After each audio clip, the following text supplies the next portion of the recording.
Ok, ya la puse. ¿Sale? Entonces decíamos son 4 propiedades: presión de vapor, ¿ya? Elevación del punto de ebullición, disminución del punto de congelamiento y presión osmótica.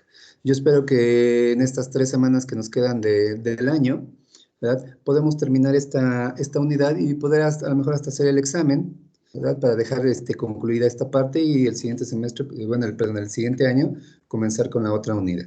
¿Sale? Es una unidad relativamente sencilla, decíamos. Sí. Dice que las propiedades de las disoluciones verdaderas. Vamos a ver dentro de de esta unidad, vamos a ver diferentes definiciones que venimos manejando, sobre todo en la química, un poquito en la física, ¿verdad? ¿Qué es una solución? ¿Qué es una disolución? ¿Qué es una suspensión? ¿Sí? Vamos a estar diferenciando de alguna manera estos diferentes conceptos para poder entender cómo se llevan a cabo estos tipos de fenómenos. Por eso, por eso dice aquí, las propiedades de las disoluciones verdaderas. ¿Sí? Por ahí en química ustedes veían soluciones verdaderas y soluciones no verdaderas. ¿Sí? Más o menos ustedes recordando, y en las definiciones, cómo se maneja esto. Recuerden que no es lo mismo una solución verdadera que una solución no verdadera, o que es una suspensión, una disolución, una disolución. ¿Ah? Dice, se deduce del pequeño tamaño de las partículas dispersas, ¿verdad? Tienen partes, su peso molecular es inferior a 10 a la menos 4 Dalton. Dice disoluciones verdaderas. ¿Qué quiere decir?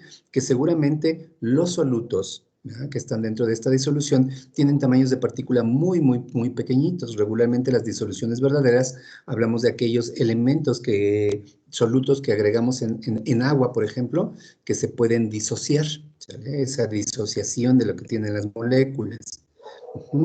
Dice, algunas propiedades de estas disoluciones son funciones de la naturaleza del soluto. Por ejemplo, el color, el sabor, la densidad, la viscosidad, la conductividad eléctrica.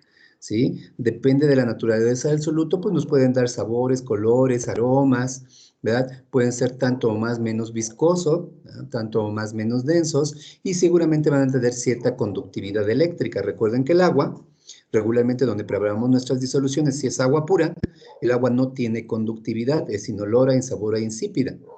¿Sale? Y entonces, cuando ya de repente probamos algún tipo de agua, ¿verdad?, que nos pueden proporcionar, el sabor que llegamos a percibir es debido a los solutos que están disueltos en esta agua, ¿verdad? Sobre todo, por ejemplo, aquellas sales. Recuerden que hay aguas duras, aguas suaves, ¿verdad?, que tienen magnesio, magnesio, potasio, zinc, entonces sales minerales que están disueltas en el agua.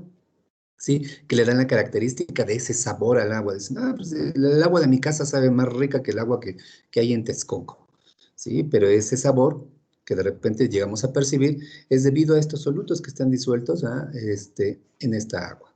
También dependen del tipo de disolvente, ¿verdad? Y estos pueden ser modificadas por el soluto. Por ejemplo, la tensión superficial, ¿sí? Esa tensión superficial que también tienen algunos solutos. Recuerden que de repente podemos colocar un alfiler sobre agua, ¿verdad?, y flota, ¿verdad? Y entonces eso le llamamos tensión superficial, que lo vamos a ver más adelante, ya como un tema, ¿verdad? Pero pues aquí también depende del sólido, ¿verdad?, del soluto y del disolvente, el hecho de que haya una tensión superficial y el hecho de que puedan flotar algunas cuestiones.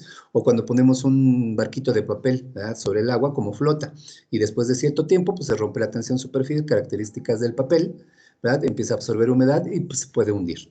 ¿Sí? Índice de refracción, ¿sí? Este índice de refracción también es muy importante porque también depende de los solutos que estén disueltos en el disolvente, sobre todo en el agua, ¿verdad? Porque puedo tener más o menos solutos y entonces el índice de refracción va a cambiar. ¿Sí? En su momento ustedes medían en algunos solutos la absorbancia y la transmitancia en un refractómetro, en un espectrofotómetro. ¿Sale? Entonces pueden medir absorbancia o transmitancia, que es la cantidad de luz que puede pasar o no a través de una solución. ¿Sí? Otra también, pues, igual que la anterior, pues se puede modificar la viscosidad. La viscosidad es una parte muy importante, ¿verdad? Porque esta viscosidad también se puede estar modificando, se puede ver modificada por la concentración de solutos. Regularmente, entre más solutos agrega y depende del tipo de soluto, la viscosidad va a ir aumentando. ¿Sale? Y entonces así podemos estar viendo varios fenómenos que pueden estar afectando a mis disoluciones. ¿Sí? Aquí dice disoluciones verdaderas. Te vamos a empezar a preguntar, a hacer algunas preguntas para que ustedes estén al tanto, ¿verdad?, de qué conceptos vamos a manejar. Dice, propiedades más universales que solo dependen de la concentración del soluto y no de la naturaleza de las moléculas, que era lo que decía al inicio, ¿verdad? Las propiedades coligativas, ojo, las propiedades coligativas solo dependen de la concentración del soluto y no de la naturaleza de las moléculas. No me interesa si es una amida, un éster, un alcohol, ¿verdad? Una acetona, no me interesa eso. Tampoco me interesa si tiene carga positiva, carga negativa, no. ¿Sale? Aquí el único factor que va a estar afectando estas propiedades, estas cuatro propiedades, es la concentración, ¿verdad? Esos miligramos, microgramos, gramos, kilogramos, peso molecular, es lo que me va a estar afectando la propiedad coligativa. Ya sea que me aumente el punto de ebullición, me disminuye el punto de congelamiento o me disminuye la presión de vapor, ¿sí? O me facilite la presión osmótica. Ojo con esto. Si yo en una solución agrego, por ejemplo, 1 molar de sacarosa, ¿verdad? Me va a estar modificando el punto de ebullición, me lo va a elevar, ¿sí? Y por lo tanto, o por ende, o como consecuencia, me va a disminuir el punto de congelamiento, ¿sí? Estas propiedades van de la mano. Una se va a ver afectado cuando afecte una, las demás se van a ver afectadas, ¿sí? No quiere decir que porque yo agregue 1 molar de sacarosa y me aumente el punto de ebullición, el punto de congelamiento va a permanecer constante. No es así, ¿sí? Si yo agrego 1 mol de sacarosa, va a aumentar el punto de ebullición si es lo que yo requiero, pero como consecuencia va a disminuir el punto de congelamiento de esa solución y por lo tanto va a disminuir la presión de vapor, ¿sí? Entonces, si yo modifico esa concentración, todas las propiedades se van a ver modificadas, ¿sale? No voy a modificar una y otra no, todas se van a modificar, que es lo que vamos a ir viendo un poquito más adelante, ¿sale? Pero para que ustedes vean que el agregar una concentración de cierto soluto está modificando todas las propiedades, ¿sale? También vamos a estar observando que vamos a ver que sean solutos, ¿verdad? No volátiles y que no se sale, porque si el soluto se disocia o es volátil, ya no cumple con estas propiedades, ¿sí? Se modifican, ¿verdad? En cierta medida y lo vamos a estar viendo más adelante, ¿vale? Entonces tienen que ser un soluto no volátil, ¿verdad? Y que no se disocie, o sea, que no sea una sal, ¿sí? Dice, no guardan relación con el tamaño ni con cualquier otra propiedad del soluto, ¿sí? Ni con su tamaño ni con cualquier otra propiedad, ¿sale? O sea, estamos hablando de que no nos interesa su fuerza molecular, no nos interesa la naturaleza, ¿verdad? Que decíamos si es una amida, un éster, un alcohol, un éter, todo eso, ¿sí? Tampoco me interesa si es pequeño o grande, ¿sale? Dice, son función solo del número de partículas y son el resultado del mismo fenómeno, ¿sí? Entonces, aquí dice que son función del número de partículas, por eso hablamos del peso o de la concentración, ¿sale?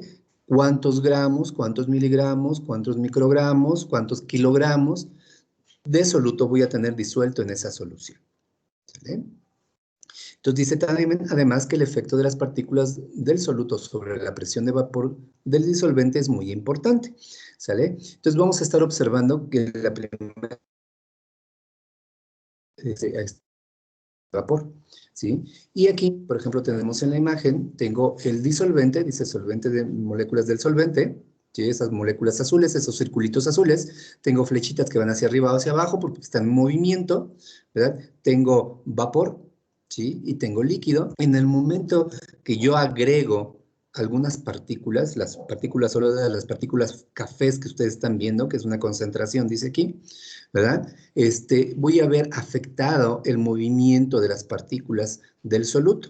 Por ejemplo, en la imagen de la izquierda, ¿verdad? Puede ser agua, ¿verdad? Solventes de las moléculas, hay movimiento, no hay partículas, y por lo tanto, pues hay un movimiento, una energía cinética potencial, una energía interna mayor, ¿sale? Esto se aumenta, las moléculas están en mayor movimiento.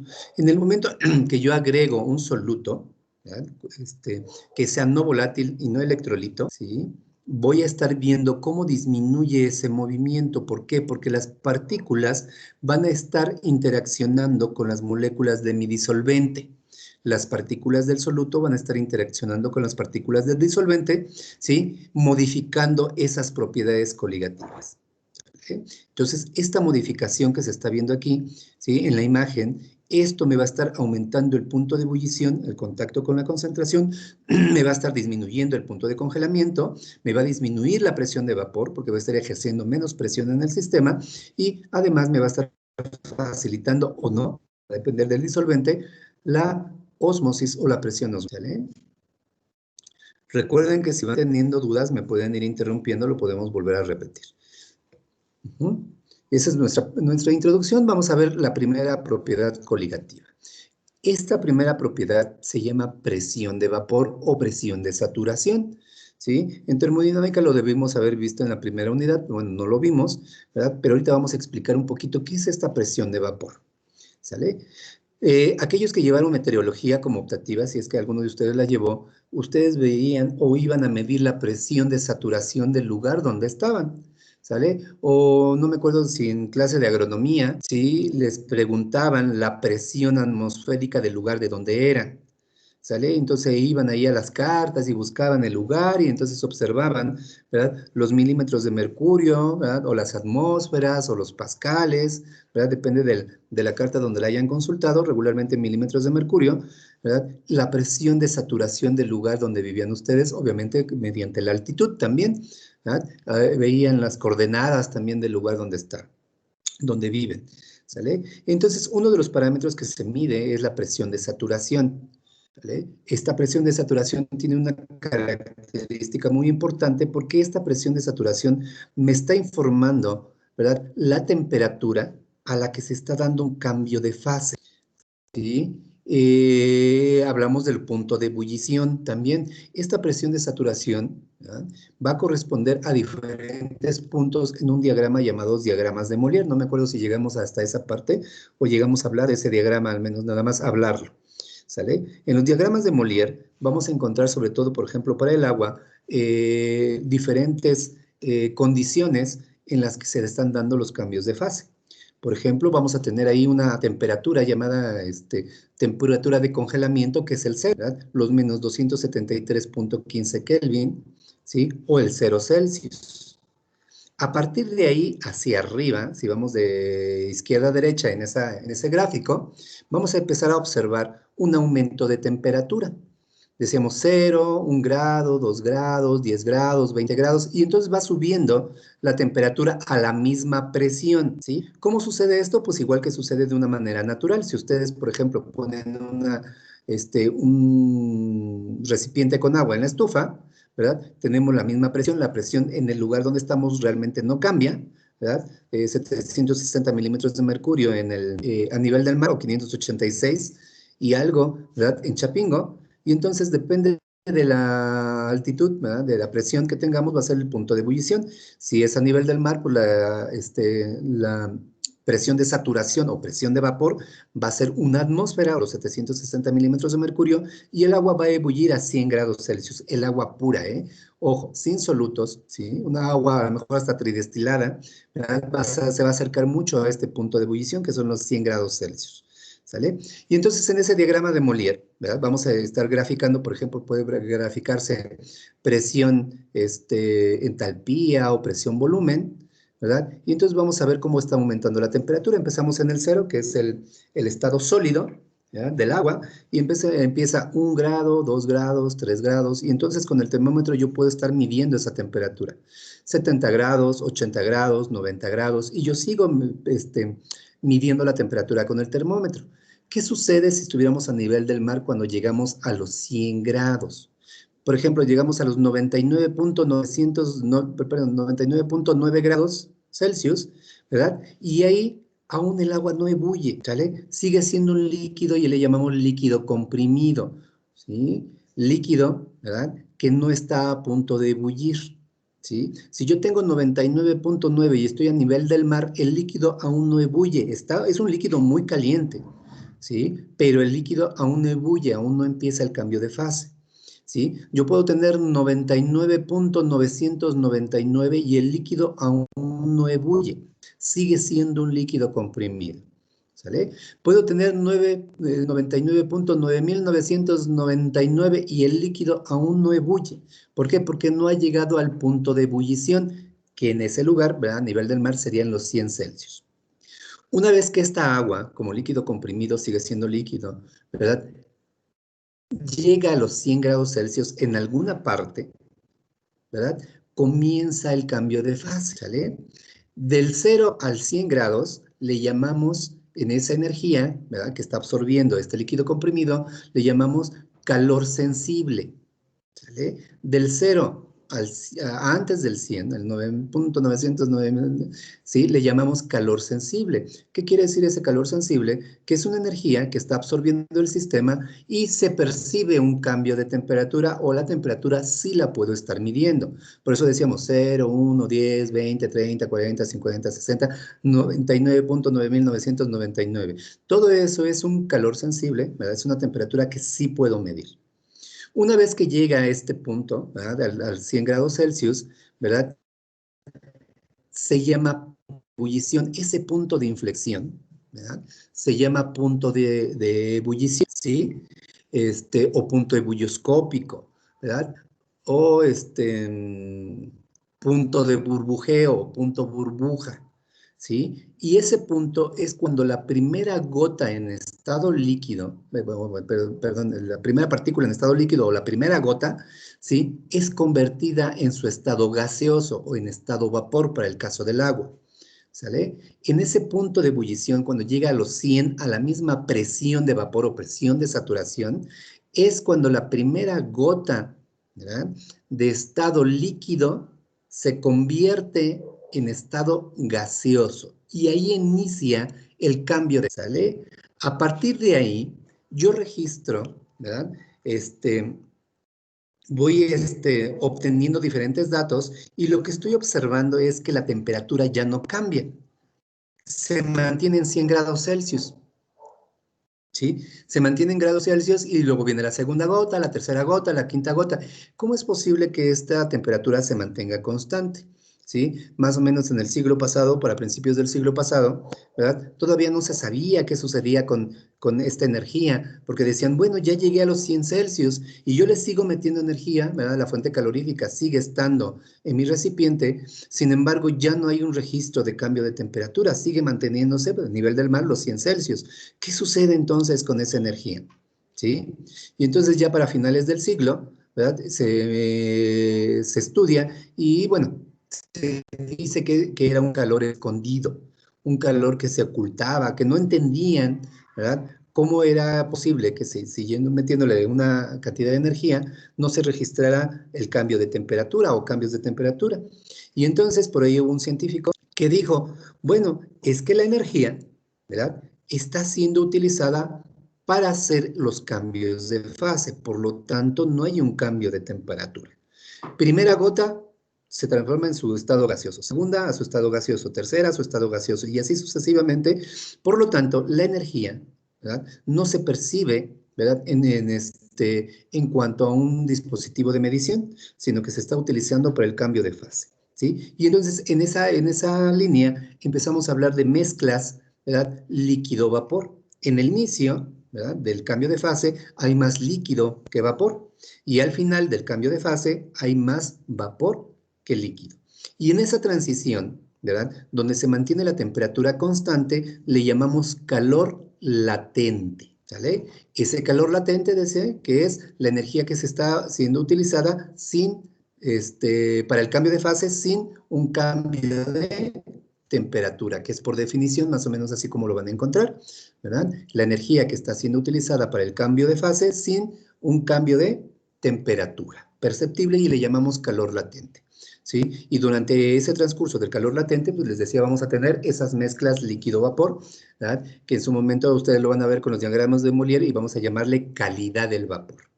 ¿Sale? Calidad del vapor va a significar concentración de vapor que se tiene con ciertas circunstancias durante cierto tiempo y a cierta temperatura y a cierta presión, ¿verdad? Bajo esa circunstancia del calor latente. Una vez que se le está dando el cambio de fase, ¿verdad? Aquí en el agua, cuando ya se está culminando ese cambio de fase, ¿verdad? Llegamos a otro punto, donde le llamamos punto de vapor saturado, que quiere decir que la mayor parte, ¿verdad? Del líquido ya está en su fase vapor, ¿sí? También ese punto le llamamos punto de condensación, ¿sí? Si vamos de izquierda a derecha, se llama, ¿verdad? Punto de vapor saturado, ¿verdad? Y si vamos de derecha a izquierda, le llamamos punto de condensación. Recuerden que la condensación es cuando el vapor o el gas, ¿verdad? Pasa de su estado gaseoso a su estado líquido y le llamamos condensación.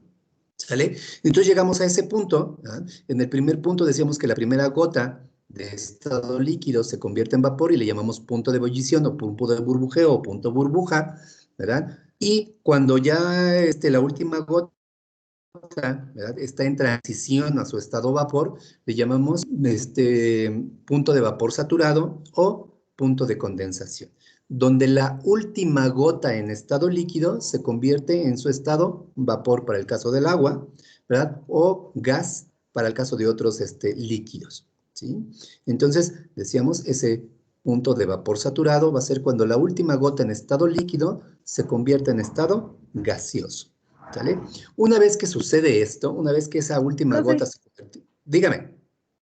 ¿sería lo mismo que el líquido comprimido? Muy parecido, pero no es un líquido comprimido. Ojo, de 0 a antes del 100, de 0 a antes del 100 es líquido comprimido o líquido subenfriado, ¿sí? Una vez que llega al 100, ese punto exacto donde la primera gota se convierte en vapor se llama punto de ebullición. Ahí es donde inicia mi punto de ebullición, ¿sale? O mi punto de burbujeo. ¿Sí? Una vez que inicia ese punto, les decía, se van convirtiendo las demás gotas a su estado vapor. Obviamente, el porcentaje va cambiando. Cuando es 50% vapor y cuando es 50% líquido, pues estamos a mitad del gráfico, ¿sí? Una vez que va pasando esto, pues ya vamos llegando ya al estado gaseoso, ¿sí? En el último punto. Ya no van a tener mucho líquido, la mayor parte va a ser vapor, ¿sí? Cuando la última gota en estado líquido se convierte en vapor, ¿verdad? Estamos hablando del punto de vapor saturado o del punto de condensación del agua, ¿sí? Que son diferentes estructuras. A ver si la siguiente clase les puedo mostrar ese gráfico. Ahorita no sé dónde lo tengo, para poderlo entender un poquito mejor, ¿sale? Sí, ya con gráficos y ver cómo cómo se mueve este punto, o se mueven estos puntos. ¿Sí? Una vez que esta última gota se transformó en vapor, ¿verdad? Ya todo es vapor. 100.000000001 grados Celsius, ya todo eso es vapor. Y a partir del 100, de ese punto hacia arriba, le llamamos vapores sobrecalentados. ¿Qué quiere decir un vapor sobrecalentado? Que no hay ninguna gota en estado líquido, ¿verdad? En ese vapor. No hay nada en estado líquido. 100.000000001 no hay líquido, ¿sale? Y de ahí hacia arriba ya empiezo a registrar temperatura, 101, 110, 200, 300, 400 grados, y entonces ya hablamos de vapores sobrecalentados, ¿sale? El vapor, regularmente el vapor de agua, es un excelente calor, absorbe muy bien la energía. Por eso mucho de los equipos que utilizamos, ¿verdad? Los equipos tecnológicos, utilizan vapor de agua como vapor de calefacción, ¿verdad? Vapores sobrecalentados, porque pueden transmitir o pueden transportar altas cantidades de energía, los 200, los 300, los 400 grados Celsius, ¿sí? Eso lo van a ver ustedes más o menos en el diagrama de Molière. Y a partir del 100 hacia arriba, ¿verdad? Ya hablamos de un calor sensible nuevamente, ¿sí? Un calor sensible donde ya empiezo a registrar cambios de temperatura, ¿vale? Entonces estamos viendo dentro de ese gráfico, bueno, ahorita me lo estoy explicando, la siguiente clase les prometo que se los pongo, ¿sí? Vamos a ver en el gráfico el cambio de fase y cómo se están dando los diferentes puntos, porque es muy importante saber estos cambios de fase, que es un calor sensible, un calor latente, porque cuando yo esté elaborando algún alimento, ¿verdad? Tengo que ver, ¿verdad? En qué momento va a llegar al punto de ebullición, cuánta energía voy a necesitar para llegar al punto de ebullición. Recuerden que decíamos, una de las propiedades coligativas se ven afectadas por la concentración de solutos. Y entonces necesito ver, ¿verdad? ¿Qué va a ebullir primero? Por ejemplo, yo puedo tener un agua de limón y un agua de naranja. ¿sí? Yo exprimo, ¿verdad?, unos 100 mililitros de jugo de limón y unos 100 mililitros de agua de jugo de naranja, ¿verdad? Y lo pongo a ebullición. ¿Cuál creen que va a ebullir primero? ¿Cuál creen que ebullirá primero? 100 mililitros de cada uno. El jugo. Limón. Sí, el jugo de limón, dice. Limón. ¿Por qué creen que va a ebullir primero el limón y no la naranja? Porque tiene ¿Es menos menos azúcar. denso? Porque dice tiene menos sólidos y es menos dulce. Efectivamente, ¿verdad?, tiene menos sólidos disueltos, ¿verdad?, el jugo de limón que el jugo de naranja. Efectivamente, el dulzor también lo medimos como grados Brix, que también son los sólidos que nos van a estar afectando. No solo la sacarosa o los elementos que nos dan el dulzor, los carbohidratos, van a estar afectando esta propiedad coligativa. También la cantidad de fibra, también la cantidad de proteínas, también la cantidad de carbohidratos, los minerales que contenga cada uno de los jugos. Y obviamente, pues el que tiene más concentración de sólidos va a ser el jugo de naranja que el jugo de limón. Por lo tanto, el que va a ebullir primero va a ser el que tenga menos sólidos, ¿verdad? Entonces, en este caso va a ser el jugo de limón. Y el que va a ebullir después va a ser el jugo de naranja, ¿verdad? A pesar de que son jugos, ¿verdad? Entonces, por eso les decía, los sólidos son la única propiedad que me van a estar afectando el punto de ebullición. Ahora, si me adelanto un poquito, ¿cuál de los jugos va a congelar primero? ¿El jugo de limón o el jugo de naranja? El jugo de naranja. Dice que el jugo de naranja, dice María Teresa. ¿Cuál congela primero, el de limón o el de naranja? El de naranja. Dicen que el de naranja. No. Dice que no. ¿El de limón? Igual el de Dice limón, que el de ¿no? limón. Recuerden, sí, de repente es un poquito confuso, ¿sale? Recuerden que decíamos, el punto de congelamiento se va a afectar por los solutos también. Entre más solutos tenga, ¿verdad?, más lento va a ser el congelamiento. Entre menos solutos, más rápido va a congelar. Por lo tanto, el jugo de limón, al tener menos solutos, va a congelar más rápidamente que el jugo de naranja. Entre más solutos tenga, ¿verdad?, más va a disminuir mi punto de congelamiento. Y eso cuando veamos el punto de congelamiento vamos a ver cómo se ve este fenómeno, ¿sale? Vamos a ver ahí, por ejemplo, en unas carnes, vamos a ver en unos jugos cómo se ve afectado ese punto de congelamiento, pero sí de repente es confuso, ¿sale? Tenemos que estar bien al tanto, ¿ah?, de estos fenómenos. ¿Sale? Entonces decíamos, es bien importante esto de las propiedades coligativas y que va muy de la mano. Obviamente, si yo le agrego más solutos, ¿qué va a suceder con mi presión de vapor? Se va a ver disminuida, ¿sí? Ahorita vamos a ver cómo se va a disminuir, ¿sí? Entonces hablábamos de esta presión de vapor, ¿verdad?, que es muy característica también del lugar donde estamos, ¿sí? De repente decimos, ¿dónde sería más fácil cocinar un huevo? ¿Verdad? A nivel del mar, en Chapingo, o en el lugar donde estén, ¿sí? O en el Pico de Orizaba, o en el Popocatépetl, ¿sí? Vamos a ver también cómo se ve afectado, ¿verdad?, ese punto de ebullición y dónde sería más fácil un proceso con respecto a otro. De repente hay empresas muy específicas que se ubican, ¿verdad?, ubican la empresa en zonas donde la presión atmosférica, ¿verdad?, les facilita el proceso o sus procesos. Regularmente no es algo muy común, pero sí hay algunas empresas que se ubican de esa manera, ¿verdad?, para tratar de ahorrar energía o porque sus procesos necesitan cierta constante en su presión, ¿sale? Entonces vamos a ver esta presión. Por ejemplo, aquí podemos ver una imagen, ¿verdad? Este es un destilador, ¿verdad?, de mesa, ¿sale? Aquí podemos estar destilando diferentes compuestos y muchos de los compuestos que vamos a estar obteniendo por medio, por ejemplo, de destilación, dependen del punto de ebullición, ¿sí? De los puntos de ebullición que ellos tienen o bien de su volatilidad, ¿sale? Recuerden que, por ejemplo, también en lo que es la industria de los productos de las bebidas etanólicas, ¿verdad? Es bien importante obtener el mayor contenido de etanol o etanol al 100%, ¿sí? Y no obtener metanol, porque si es para consumo humano, pues el metanol, recuerden que es muy tóxico para el ser humano, se va directamente a ojos, ¿verdad?, y nos puede causar ceguera, ¿sale? Esos que les encanta tener ahorrar comprando el mezcalito que viene en garrafita, que no me acuerdo qué marca es. ¿Qué marca es ese mezcalito? Ah, bien que saben. ¿Tonayan? Ese que ya saben ustedes. Bien que saben cómo se llama. ¿Sí? Entonces, ese mezcal a lo mejor puede ser de una buena destilación o puede tener muchas trazas de metanol. Entonces hay que tener mucho cuidado con el tipo de productos que tomamos. ¿Sale? Entonces, la presión de vapor nos va a estar ayudando, ¿verdad?, para ver este tipo de procesos. Entonces, ¿qué es la presión de vapor? En sí, ¿cómo la mido o qué es? ¿Verdad? Supongamos que ustedes tienen un sistema cerrado, que tengan un recipiente de vidrio, por ejemplo, ¿sale? En ese recipiente de vidrio con tapa, usted le puede meter un recipiente, ¿sí?, una charolita, un vasito de agua, y por abajo ponerle una fuente calorífica, más o menos así como está en la imagen. Supongan que ese es su recipiente y aquí tienen su fuente calorífica y hay unas llamitas, ¿sale? Aquí dice que meten agua salada, ¿verdad?, en ese recipiente. Podemos estar metiendo agua, ¿verdad? Le metemos energía.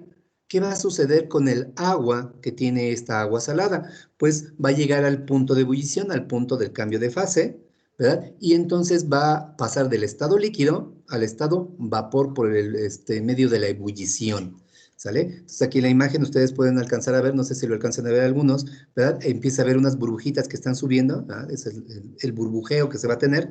Esas burbujitas van a estar separando, ¿verdad?, por medio del punto de ebullición o de la volatilidad de la solución, ¿verdad?, el componente líquido del componente sólido, ¿sí? En este caso dice agua salada, pues seguramente es cloruro de sodio el que tiene esta agua, ¿verdad? Y lo que vamos a estar separando al aumentar el punto de ebullición, pues es el vapor de agua. El agua, ¿verdad?, mediante el cambio de fase hacia vapor de agua, ese vapor de agua va a estar subiendo, ¿verdad? Porque obviamente es menos denso el vapor que el líquido, va a estar subiendo y después va a pasar a un condensador, ¿sí? ¿Qué va a suceder en ese condensador? Pues dice aquí que entra agua fría y lo que va a suceder es que ahora va a cambiar va a ser otra vez el cambio de fase. ¿Se acuerdan que decíamos el punto de condensación?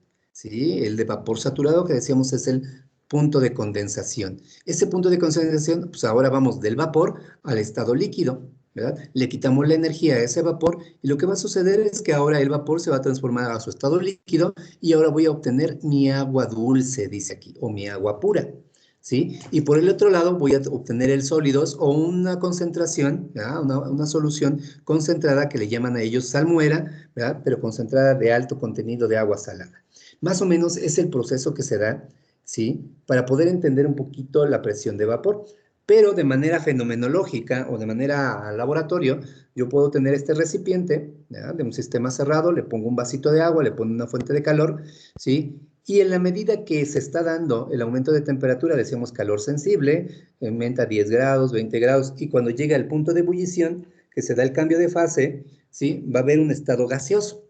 Ese estado gaseoso, ¿verdad?, va a saturar el espacio, ¿verdad?, cerrado que tenemos del recipiente y va a estar ejerciendo una presión sobre el sistema. Recuerden que los gases, ¿verdad?, una vez que ya se generan, ¿verdad?, generan una presión o una sobrepresión.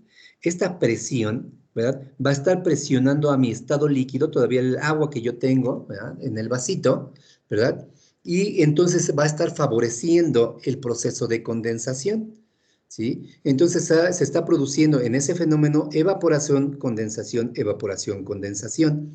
Cuando el gas o el vapor es suficientemente producido, ¿sí?, y la presión que ejerce ese vapor sobre el líquido iguala a la presión del líquido, o sea, la presión del vapor que se está ejerciendo en el sistema iguala a la presión del líquido a partir del cual se está evaporando, ¿sí? Cuando esas presiones se igualan, en ese momento mido la presión de vapor, ¿sí? Cuando las presiones del estado líquido y el estado vapor del agua se igualan en un sistema cerrado, en ese momento mido la presión, ¿sí?, que es cuando el sistema entra en un equilibrio dinámico, ¿sí?, llamado un equilibrio dinámico el efecto de evaporación, condensación. Cuando hay una evaporación, condensación y entran en equilibrio, ambas presiones se igualan, ¿sí?, en ese momento hablo de presión de vapor, ¿sale? Por eso muchos equipos, de repente les modificamos la presión, de repente les modificamos temperatura, ¿sí?, tratando de modificar alguno de los parámetros para facilitar o eficientizar el proceso, ¿sale? Un evaporador, un destilador, ¿verdad? Un intercambiador de calor, ¿sale? Estamos hablando de los pasteurizadores, por ejemplo. Puede aumentar el flujo, puede aumentar la presión, puede aumentar la temperatura, aumentar la presión, o disminuir la presión, disminuir la temperatura, para poder manejar los sistemas. Sí, dígame, Cristian. En el condensador, digamos, podría ser así como carbón activado, que funcionara como un filtro o algo No, por el estilo. no, el condensador Ajá. es un sistema que va a estar dando un choque térmico. Regularmente aquí metemos agua, ¿sí? Si yo le meto carbón activado, estamos hablando de un sistema de filtración, que no es un condensador. Un filtro es un sistema de separación. Y ese carbón activado es por medio de fuerzas iónicas, ¿sí? Ese carbón activado va a estar, cuando yo le empiece a pasar el fluido, ¿verdad? Algún sólido va a tener una carga, ¿verdad?, positiva o negativa, que se va a adherir al carbón activado, y entonces va a haber el fenómeno de separación, pero no un fenómeno de choque térmico o un fenómeno que me esté dando un cambio de fase. ¿Sí? El condensador es un serpentín, por ejemplo, ustedes lo pueden ver ahí, o puede ser de placas. Hay un montón de formas de los condensadores, o de lluvia que le llaman, o de cascada, ¿verdad? Donde hacemos pasar un fluido con una temperatura diferente, ¿verdad? De otro fluido, en este caso el vapor. ¿Sí? Aquí entra agua fría, por eso dice agua fría. Esta agua fría puede estar entrando a 2 grados, a 5 grados, a 10 grados, ¿sí? Y el vapor puede estar saliendo a 200 grados, aquí, ¿sí? Y entonces en el momento que esta temperatura, ¿verdad?, tiene contacto con esta temperatura, que ojo, los fluidos no tienen contacto entre ellos. El fluido, el agua fría, pasa por dentro del serpentín de la tubería y sale como un fluido caliente. Y el vapor, ¿verdad?, entra, se embadurna en el condensador, hace el intercambio de calor mediante el material de construcción y cambia su estado, de estado gaseoso a estado líquido, ¿sale? Pero no es que tenga carbón activado. Después de este proceso, por ejemplo, esa agua dulce, yo le puedo dar un proceso también de purificación, ¿sí? Que lo puedo pasar por un filtro, ¿verdad?, ósmosis inversa, de carbón activado, de algún mineral y cuestiones, para dar un proceso de filtración, ¿sale? Pero no es un condensador. Un filtro no es un condensador, ¿ok? ¿Sí, Cristian? Sí, profe, gracias. Ok, ¿sí? Ok.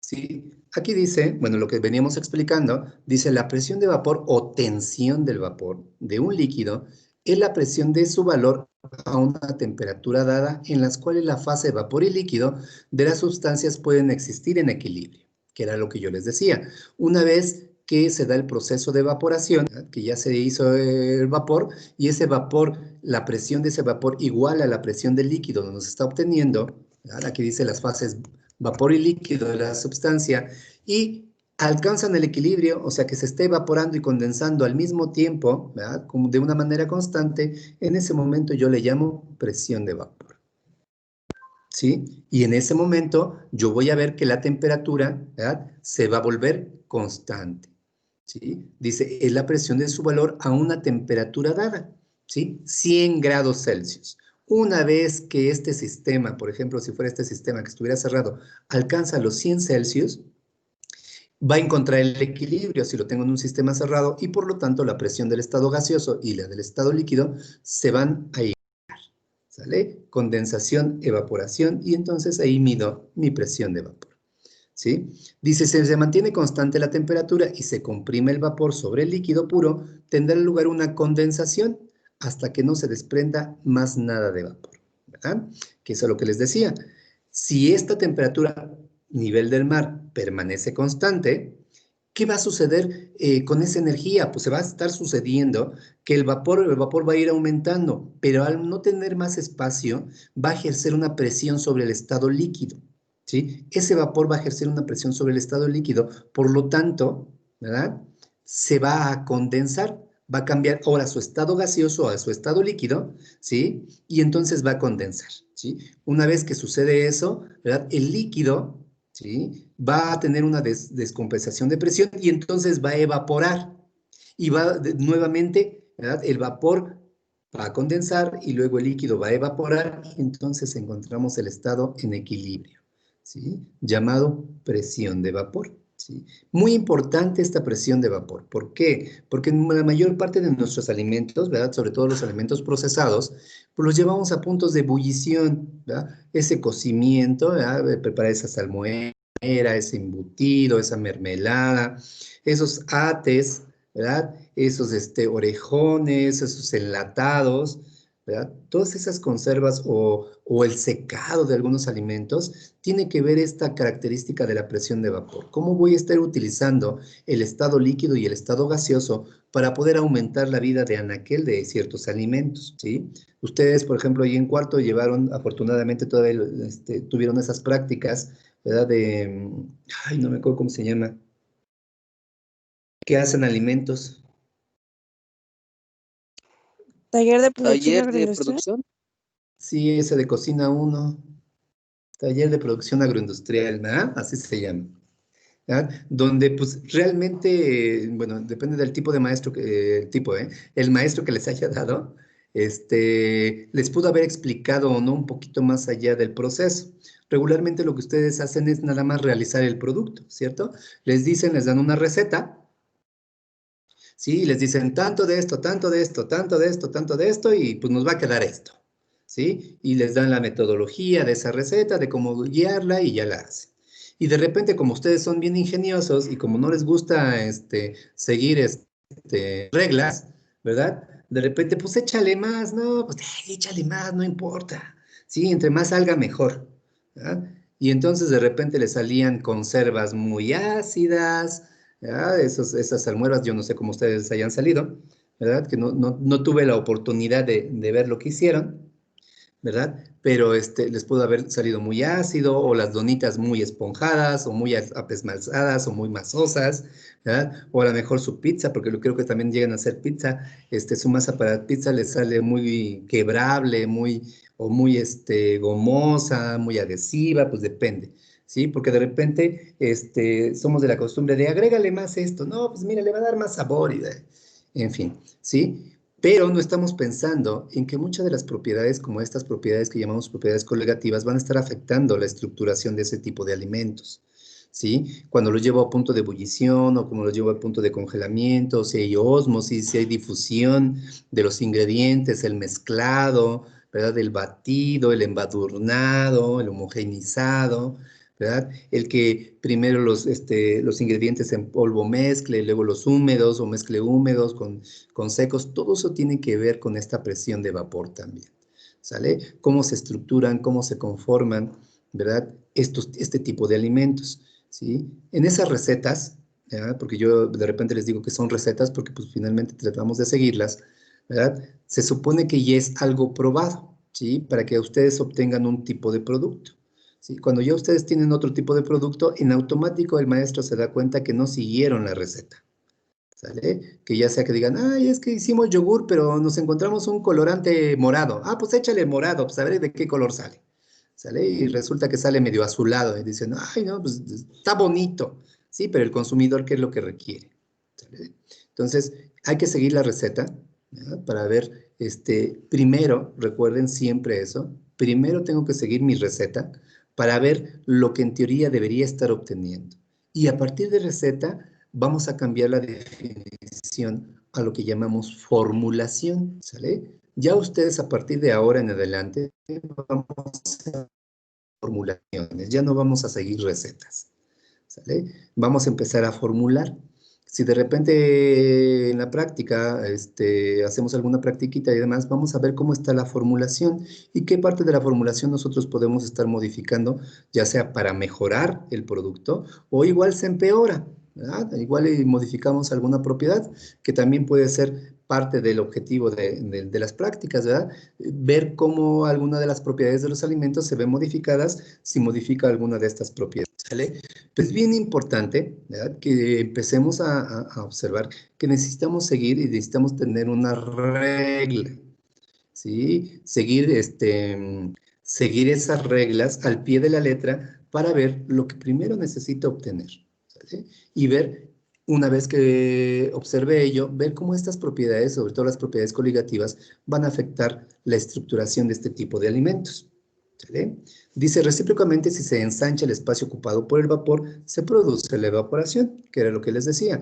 En la primera parte, ¿ya?, se produce la condensación porque el vapor se comprime, ¿ya?, y pasa del estado gaseoso al estado líquido, y hay una compresión, ¿sí? Y entonces se da un efecto de condensación. De manera contraria, ¿ya?, el espacio ocupado por el vapor, ¿sí?, se amplía, ¿ya?, porque ya hubo una condensación, entonces hay más espacio, y entonces el líquido, ¿verdad?, que está en el recipiente evapora. Una vez que se alcanza ese equilibrio nuevamente, y aunque suena repetitivo, le llamamos presión de vapor, ¿sí? Esta presión de vapor también es importante, les decía, cuando estamos elaborando esos tipos de alimentos, ¿sí? Por ejemplo, seguramente algunos de ustedes han tenido la fortuna de ver cómo en sus casas preparan, ¿sí?, ese mole que dan en las fiestas y que le ponen pollo y le ponen pavo, bueno, guajolote y demás, ¿sí? ¿Cuánto tiempo se tardan en cocinar ese producto? Nosotros podemos estar viendo a nuestra mamá, nuestras hermanas, tías, abuelas, ¿no?, igual hasta nuestro papá o hasta nosotros mismos, que estamos en la cazuela, mueve y mueve y mueve y mueve y mueve ese fluido, ¿verdad? Y entonces se empieza a mover y no ebulle y no ebulle y no ebulle, y que nos dicen, no, muévele y muévele hasta que empiece a ebullir porque todavía no sale. Si fuera agua, pues en cierto tiempo pues va a empezar la ebullición, decimos, ya ebullió, pero en el mole no, ¿sale? ¿Sí? ¿Qué quiere decir? Que el punto, ¿verdad?, la presión de vapor se ve muy disminuida por la cantidad de sólidos. Y al verse muy disminuida la presión de vapor, el punto de ebullición va a aumentar. ¿Qué quiere decir? Que si el agua en el lugar donde estoy ebulle a 94 grados, el mole va a ebullir más o menos cuando alcanzan a lo mejor los 110 grados, los 105, los 110, los 115 grados, depende del lugar donde esté. ¿Qué quiere decir además? Que voy a necesitar mayor cantidad de energía para llegar a ese punto de... ¿Sale? Entonces estoy mueve y mueve esta cantidad, ¿verdad? Este fluido con una cantidad de sólidos, pero ¿qué sucede una vez que ya empieza el proceso de ebullición? ¿Sí? Que nos dicen, muévele porque te vas a quemar. Resulta, ¿verdad?, que entonces el agua que está, en la poca cantidad de agua que está en este producto, quiere cambiar su fase del estado líquido al estado vapor. Y entonces empieza a ver el burbujeo, pero un burbujeo muy intenso, ¿verdad? Y entonces una vez que inicia, ¿verdad?, que nosotros alcanzamos a ver el punto de burbujeo, ¿verdad?, ese punto de ebullición en el mole, ¿verdad?, ya no lo podemos, y entonces ya le empezamos a quitar la fuente calorífica, ¿verdad? Empezamos a disminuir la temperatura, porque si la mantenemos constante, ¿qué va a suceder? Va a empezar a brincar, a brincar, a brincar y hasta nos puede quemar, ¿sale? Y entonces, es más, hasta lo podemos quitar de esa fuente calorífica y este fluido sigue huyendo. ¿Por qué? Porque conserva perfectamente la energía debido a la cantidad de sólidos que contiene, ¿sale? Y entonces estamos observando que el punto de ebullición se alcanza a temperaturas superiores a la temperatura del punto de ebullición normal del agua, ¿sale? Ahora, pues si pongo a hervir un té de canela, pues obviamente voy a ver que el punto de ebullición se va a alcanzar muy cercanamente, ¿verdad?, al punto de ebullición del agua normal, debido a que los sólidos no son tantos, ¿sale? Entonces, sí es muy importante esta presión de vapor, ¿verdad?, también para poder controlar, ¿verdad?, la energía o la cantidad de energía que necesito para algún proceso, ¿verdad?, de transformación de algún alimento. Entonces, dice además aquí que las moléculas pueden escapar de la superficie de un líquido hacia la fase gaseosa por evaporación, ¿verdad? Y que existen sustancias que evaporan más rápidamente, ¿sí? Entonces, aquí lo que vamos a encontrar que hay sustancias, a diferente del agua, ¿verdad?, que tienen diferentes puntos de ebullición, que su volatilidad es distinta, ¿sí? Y por lo tanto, evaporan más rápidamente. Tal es el caso, pues, hablábamos del etanol o el metanol, ¿sale? Si de repente ustedes tienen algún fluido, ¿verdad?, con etanol, van a estar viendo que se evapora. Por eso de repente si nosotros compramos alcohol, ¿verdad?, y lo mantenemos destapado, pues que nos dicen, tápalo porque se va a evaporar. ¿Qué quiere decir? Que a una temperatura normal, ¿verdad?, una temperatura medioambiental, temperatura media de donde están, el etanol va a cambiar la fase, ¿sí?, de su estado líquido a su estado gaseoso si no lo mantengo cerrado, ¿sí? Ese pequeño cambio de temperatura o pequeños cambios de temperatura que sucedan, ¿verdad?, en el ambiente van a facilitar el proceso de evaporación. ¿sí? Ahí tenemos el etanol, el metanol, el éter, ¿sí? O las chicas, ¿verdad? Que utilizan también un fluido llamado acetona cuando se pintan las uñas, ¿verdad? Esa acetona también es muy volátil, ¿verdad? Ese es un solvente que nos facilita quitar el esmalte, pero ¿qué sucede si yo dejo destapado mi quita esmalte o mi acetona? ¿Verdad? Después de cierto tiempo vamos a ver que ya se vio disminuida o que ya no hay el fluido dentro del recipiente. ¿Por qué? Porque tiene una volatilidad más alta a diferencia del agua. ¿Sale? Entonces, esta de las volatilidades también es muy importante. Hablábamos de ese proceso de destilación, ¿sí? En las mezcalerías o en las, las que producen tequila, ¿verdad? Cuando se produce el etanol, ¿verdad? Que es la parte importante de estos productos, ¿verdad? Que quitamos puntas y quitamos colas, ¿sí? De repente ustedes pueden observar que dicen, ah, no, pues es que se tiene que quitar las puntas y se tienen que quitar las colas. ¿Por qué? Porque vienen contaminadas con otro tipo de productos, a lo mejor a veces ni saben qué es lo que llevan, pero la mayor parte de lo que llevan es metanol por la volatilidad que tienen. Recuerden que cuando metemos a un destilador, pues la temperatura no la alcanzamos de manera inmediata, ¿verdad? No alcanzamos no sé, los 70, 80, 100 grados Celsius de manera inmediata, ¿sí? Lo que sucede es que va a aumentar la temperatura paulatinamente hasta llegar a la temperatura del proceso, ¿sí? Y durante ese aumento de temperatura, hay varios productos que a esas temperaturas se pueden volatilizar, como el metanol, ¿sí? Por lo tanto, en la primera parte del proceso, lo que voy a estar obteniendo es, obviamente, sí voy a obtener un poco de etanol, ¿sí? Pero también otros elementos traza, como el metanol, que son contaminantes. Por eso se quitan esas puntas, ¿sí? Y cuando una vez ya se establece la temperatura y ya sabemos, ¿verdad? Ya el maestro mezcalero ya sabe más o menos las características en viscosidad, en concentración de etanol, en el aroma, porque ustedes ven que agarran el pocillito y lo prueban y que la prueba del perlado y no sé cuántas pruebas le hacen, ellos ya determinan que a partir de qué momento ya pueden separar, ¿verdad? O permitir que ya no son puntas, que ya es parte del proceso. ¿Sale? Una vez que va terminando el proceso, pues ellos siguen evaluando, ¿sale? Las colas, ¿por qué se quitan? Pues que obviamente los solutos, ¿verdad? Que son volátiles, se van a estar disminuyendo, obviamente las temperaturas van a ir cambiando, y al ir cambiando las temperaturas, ya sea que aumenten o disminuyan, ¿verdad? Obviamente voy a estar obteniendo nuevamente otro tipo de compuestos. ¿Sale? Si la temperatura va disminuyendo en el proceso de destilación, pues puedo estar obteniendo nuevamente el metanol, ¿sale? Y entonces, por eso separo puntas y colas, ¿sí? Porque por medio de la volatilidad o de la evaporación de las sustancias, ¿sí? Puedo estar contaminando el producto que yo quiero obtener, ¿sale? Por eso es bien importante eso de la volatilidad. O bien, fácil va a ser eliminar algún elemento de extracción. Por ejemplo, en aceites, que utilizamos algunos compuestos inorgánicos, algunos sustancias, ¿ya? Para poder extraer los aceites. Pero una vez que ya obtuve el aceite de las semillas, pues necesito eliminar esta sustancia y lo hago mediante su volatilidad, cambiando las temperaturas para poderla evaporar. ¿Sí? Y una vez evaporada, pues ya puedo purificar mi aceite. ¿Sí? Por eso es muy importante estas cuestiones de presión de vapor. ¿Sale? Dice que depende también de las fuerzas intermoleculares. Ojo, depende de las fuerzas intermoleculares. Hablábamos de que las propiedades coligativas solo se ven modificadas por la concentración, ¿sale? Pero esto también, ¿verdad? Tiene que ver con estas fuerzas intermoleculares que se ejercen cuando yo agrego el soluto en el agua, por ejemplo. Dice, si las moléculas del líquido poseen una mayor intensidad de fuerza intermolecular, entonces quedarán atrapadas en el líquido, ¿verdad? Y tendrán menor facilidad para pasar a la fase gaseosa. ¿Qué quiere decir esto?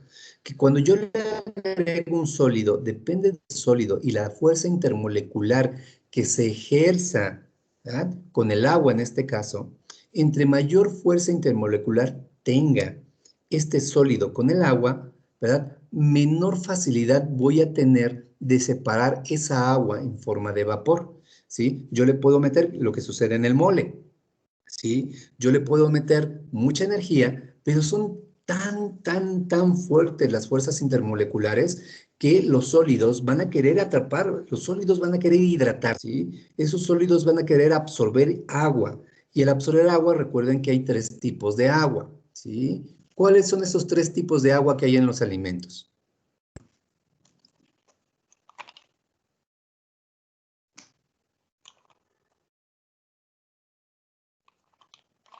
¿Alguien me puede decir cuáles son esos 3 tipos de agua?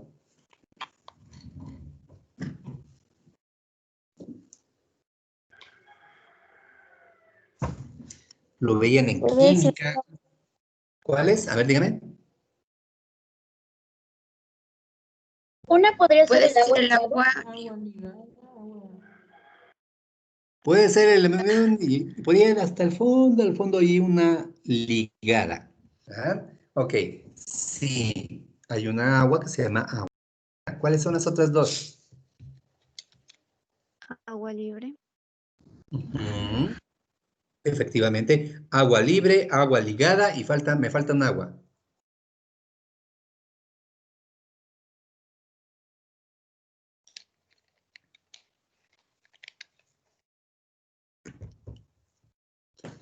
Alejandro, ¿cuál es esa agua?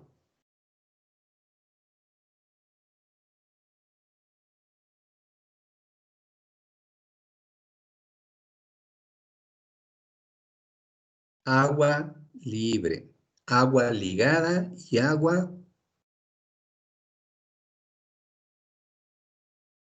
Bien importante que sepamos este tipo de aguas, porque finalmente nosotros trabajamos con alimentos y son con las aguas que vamos a estar luchando, ¿verdad? Ya sea que nos beneficie o nos perjudique en la elaboración de cierto tipo de alimentos, ¿sí?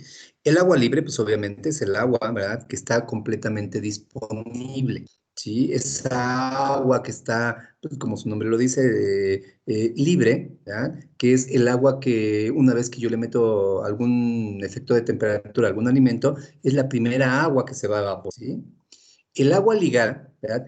Es el agua, ¿verdad? Que va a estar formando parte de los diferentes constituyentes, los constituyentes macro de mi alimento, ¿verdad? Entre las proteínas, carbohidratos, lípidos, vitaminas, esa es mi agua libre, que necesita un poquito más de energía, ¿verdad? Para poderla separar. Y me falta una tercera agua, ¿cuál es?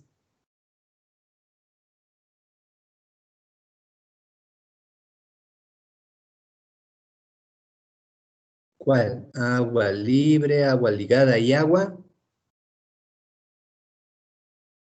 La vaca, dale. Agua libre, agua ligada y agua. Agua Molecular. molecular. ¿Sí? ¿Sí? Esta agua molecular es la que está conformando o siendo parte de las moléculas. Es un agua que difícilmente, ajá, se puede eliminar, porque esa está estructurando, está conformacionando las diferentes estructuras moleculares, ¿sí? Es un agua que difícilmente la vamos a poder estar eliminando. Por eso de repente ustedes van a estar observando cuando ojalá ya en unos años ya estén trabajando o cuando estén haciendo análisis, ¿verdad? Que les mandan a medir humedad en los alimentos. Cuando llevaron análisis de alimentos, recuerden que lo primero que medían era humedad, ¿sí? Para ver la disponibilidad del agua que tiene ese alimento. Entonces decían, no, tiene el 30, el 80 de humedad, sí, pero como agua libre, sí, un poquito de agua ligada, pero nunca de agua molecular, sí. Si alguno de ustedes obtuvo 0 humedad, algo hicieron mal, ¿sale? Porque recuerden que tenemos agua ligada y esa agua, perdón, agua ligada y agua molecular, sí, y esa agua es muy difícil de eliminar. Si ustedes de repente mandan a un laboratorio algún alimento, ¿verdad? A medir humedad y les dicen tienen 0 humedad, entonces les dicen gracias, muy amables, ¿sí? El dato no es real. ¿Por qué? Porque no se puede quitar completamente la humedad. A no ser que el método sea no muy efectivo o eficaz, ¿verdad? Para poder tomar esas mediciones y sí pueden darles un 0. Pero recuerden que también hay una normatividad, dependerá de ustedes más o menos, ¿verdad? ¿Qué tanta efectividad necesitan de ese porcentaje de humedad en sus alimentos? Recuerden que por ahí están las normas oficiales mexicanas y además está la OAC, ¿verdad? Que también me determina, ¿verdad?, los métodos de prueba, ¿verdad?, a nivel universal, sí, que se deben estar utilizando para estos métodos, ¿ah? Esos métodos estándares que también le llaman en análisis de alimentos, ¿sale? Por eso es bien importante saber, en su momento vamos a ver un poquito, a lo mejor una clase para ver cómo se comporta el agua en los alimentos, ¿sale? No es objetivo de la clase, pero sí es importante que ustedes sepan, ¿verdad?, que el agua es de los principales elementos de los alimentos contra los cuales luchamos nosotros, y no porque no sirva el agua, sino que nos afecta en la vida de anaquel, ¿sale? Recuerden que hablamos de humedad, hablamos de actividad de agua, y bajo la actividad de agua, ¿sí? Ustedes están llevando, creo, están llevando microbiología ahorita, ¿verdad? O llevaron microbiología. Sí, Sí, profe. Biología y Están llevando- ecología microbiana. Sí, es de ecología microbiana. Ok, entonces, no vean, vamos a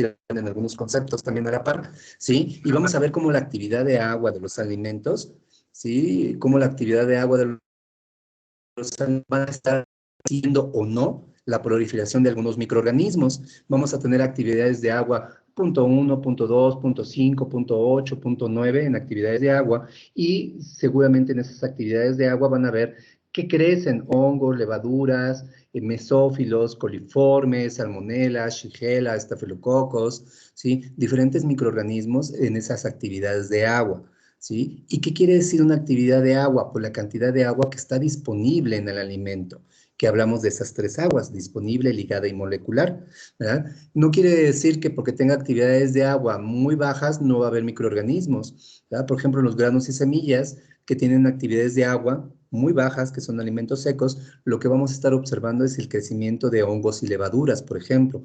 En una mermelada que tiene una alta concentración de sólidos con actividades de agua muy bajas, ¿sí? Estamos hablando de actividades de punto 4, punto 5, punto 3, no sé, depende del tipo de alimento, ¿sí? Vamos a ver, y usted lo pueden observar, ¿verdad? Que destapan una, ¿sí? Abren esa mermelada, la tajan, o sea, le meten una cuchara, la rompen la estructura del gel, ¿verdad? Y si yo la dejo en condiciones no ideales, ¿verdad? Después de a lo mejor un mes, ¿verdad?, 15 días, un mes, 2 meses, 3 meses, abro la mermelada y a lo mejor si no hubo el elemento con que la tajé o rompí el gel no estaba limpio, pues lo que voy a ver o voy a observar es que hay un crecimiento de hongos, levaduras, ¿sí? Otro tipo de microorganismos difícilmente, a no ser que sean sacarolíticos, ¿verdad?, que soporten grandes cantidades de azúcares, ¿verdad? A lo mejor van a crecer, pero difícilmente los vamos a encontrar,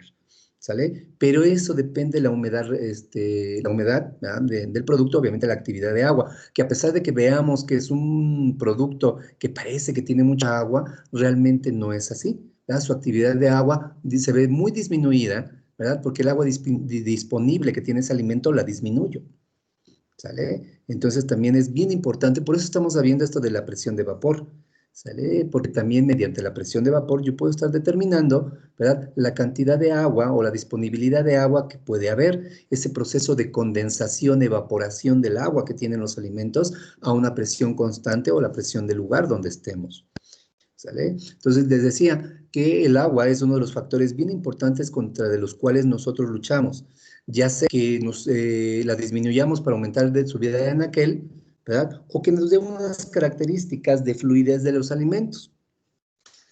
Otro de los objetivos bien importantes del agua, pues, y sobre todo de los tecnólogos, ¿verdad?, de los empresarios más que de los tecnólogos, es vender agua, ¿verdad? La mayor parte de los alimentos, ¿verdad?, que buscamos vender tienen un montón de agua, entonces lo que vendemos más es agua que el propio alimento, o gas, o aire, ¿verdad? Porque, por ejemplo, en un helado, lo que vendemos es aire.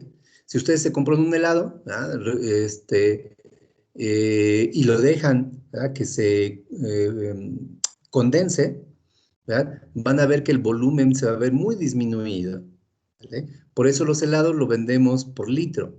Ojo, ustedes pueden ir a comprar helado y jamás se lo van a vender por kilo, ¿sí? Nunca les van a vender un helado por kilo, se los van a vender en base a volumen, por litro, ¿sale? Porque lo que están vendiendo es el volumen del aire, no el volumen del fluido, porque si se los venden por kilo, pues el helado no pesa, ¿sale? Y entonces es más, más o menos como vamos a estar viendo también ese comportamiento, ¿verdad? Del agua en los alimentos, ¿sí? Y sobre todo la presión de vapor.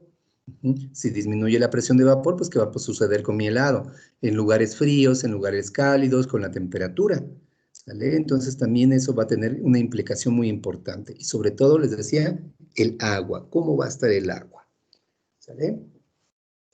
Estas fuerzas intermoleculares. Dice, por el contrario, a mayor intensidad de fuerzas intermoleculares, entonces las moléculas podrán escapar más fácilmente del estado gaseoso.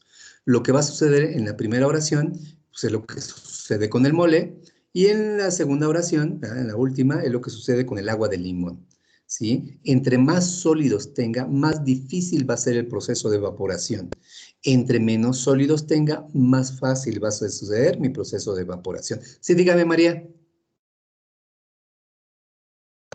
Sí, tengo una duda, profesor. Entonces, cuando se ponen a hervir los alimentos para que no se echen a perder, el objetivo es disminuir el agua para que no actúen microorganismos. No, no, no, no, no, no, no. Esa es otra cosa distinta. Dice que cuando yo pongo a hervir, ¿qué sucede cuando usted pone a hervir algún alimento? Si pone a hervir un huevo, si pone a hervir un jitomate, si pone a hervir un tomate o una zanahoria, ¿qué le va a suceder a esos alimentos? Van a absorber agua, ¿sí? Lo único que el agua me va a estar facilitando es la transferencia de calor, un calor homogéneo, ¿sí? A lo mejor lo que usted me quiere decir es, ¿qué sucede cuando a un alimento yo lo concentro mediante la aplicación de un calor, ¿cierto? Sí, ¿Sí? Lo quiero concentrar, ¿sí? No se me adelante mucho, lo vamos a ver cuando veamos punto de ebullición. Ahí vamos a explicar un poquito de cuál es el efecto de la temperatura sobre esto.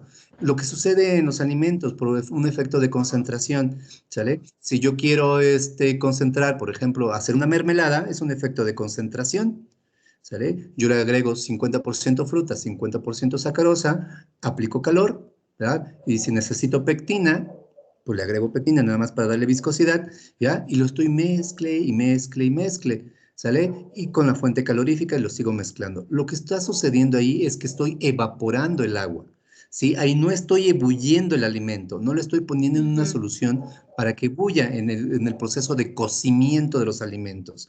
Aquí lo que estoy haciendo es un proceso de evaporación, que son cosas distintas, que tienen un fenómeno, ¿verdad? De eliminación de agua, ¿verdad? El efecto de cocimiento por evaporación y el efecto de ebullición, pues sí me trae otro efecto de estructuración, desestructuración, ¿verdad? Disminución de carga microbiana, ¿sale? Pero son dos fenómenos distintos. Uno es por concentración y otro es por transmisión de calor, ¿verdad? Por un fluido llamado agua, que puede ser otro tipo de fluido. Pero lo vamos a ver un poquito más a detalle. Recuérdeme cuando estemos en punto de ebullición, ¿sí? Para explicar todo ese fenómeno, ¿va? Sí, sí, porque gracias.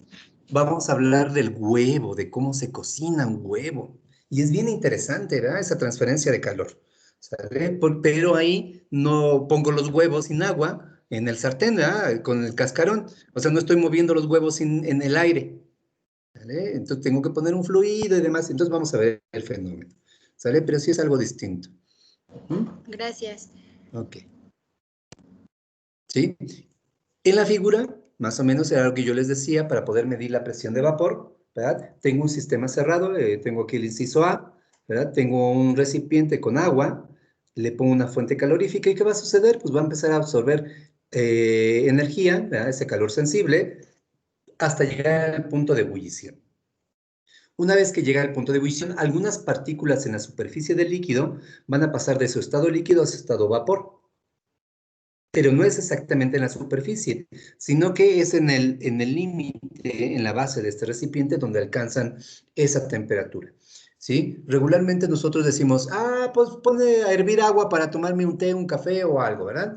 Para hacer algún alimento, ¿sí? Y entonces nosotros nos damos cuenta que alcanzan el punto de ebullición cuando ya hay mucho burbujeo. Decimos, ya está ebulliendo el agua, ya está ebulliendo el fluido, el líquido del agua, ¿sale? Y entonces decimos, pero ya el punto de ebullición se alcanzó desde mucho tiempo atrás. ¿Qué sucede entonces? Cuando la primera gota en estado líquido que está cerca de la fuente calorífica, ¿verdad? En este caso, déjenme ver si puedo poner el puntero, pantalla, no lo puedo poner, ¿sí? En este caso, ¿sí? La primera gota líquida pues está cerca de la fuente calorífica y aquí cerca de la fuente calorífica es cuando hace su cambio de fase. ¿Qué sucede cuando se convierte en vapor por la diferencia de densidad del estado líquido al estado gaseoso? Pues el gas es menos denso y tiende a subir. Entonces va subiendo a través de todo el sistema del estado líquido y cuando llega a la superficie, ¡pah! Ya se forma el vapor. Y pues empieza a embadurnar todo el sistema.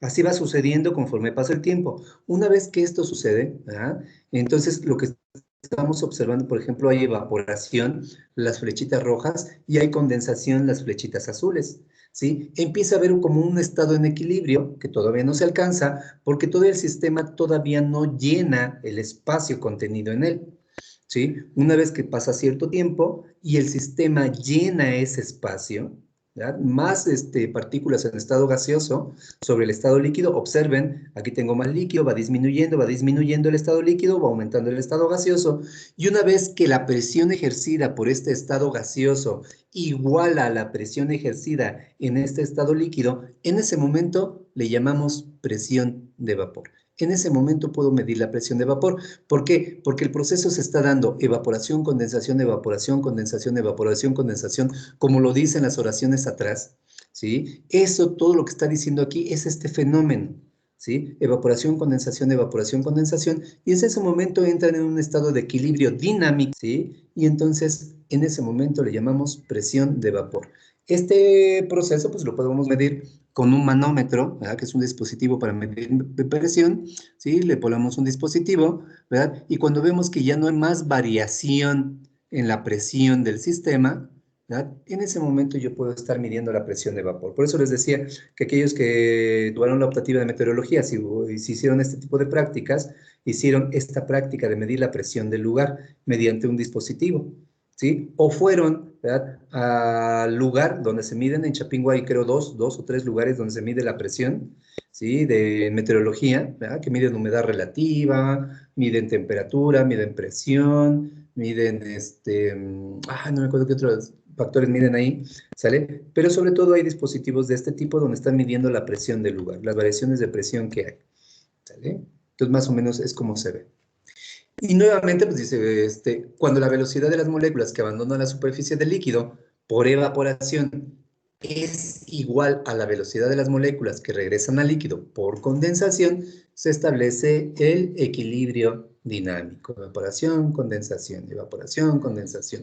Suena muy repetitivo y lo repito una y otra y otra y otra vez. Es un concepto que van a utilizar durante toda la carrera, ¿sale? Balance de materia, fenómenos, operaciones, producción de frío, van a llevar tecnología de frutas y hortalizas, van a llevar cereales, van a llevar la mayor parte, aunque no lo van a ver como un concepto aplicado directamente, van a ver que la presión de vapor, ¿verdad?, es algo bien importante en las tecnologías de los productos que desarrollamos, ¿sí? En los procesos, el diseño de los equipos, ¿verdad?, para los diferentes procesos. Entonces, la presión de vapor es un concepto que a ustedes no se les debe olvidar, ¿sale? La presión de vapor es cuando la presión en el estado gaseoso, ¿verdad?, iguala a la presión en el estado líquido y se vuelven, ¿verdad?, la velocidad se vuelve, ¿sí?, y entran en un equilibrio dinámico.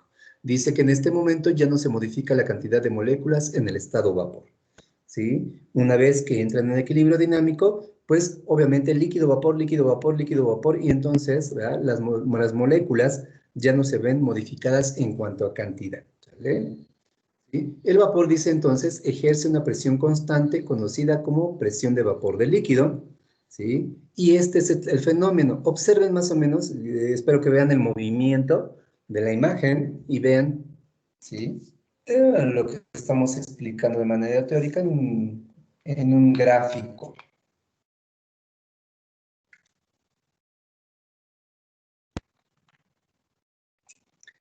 ¿sí? Entonces, eso es lo que se está observando, ¿sí?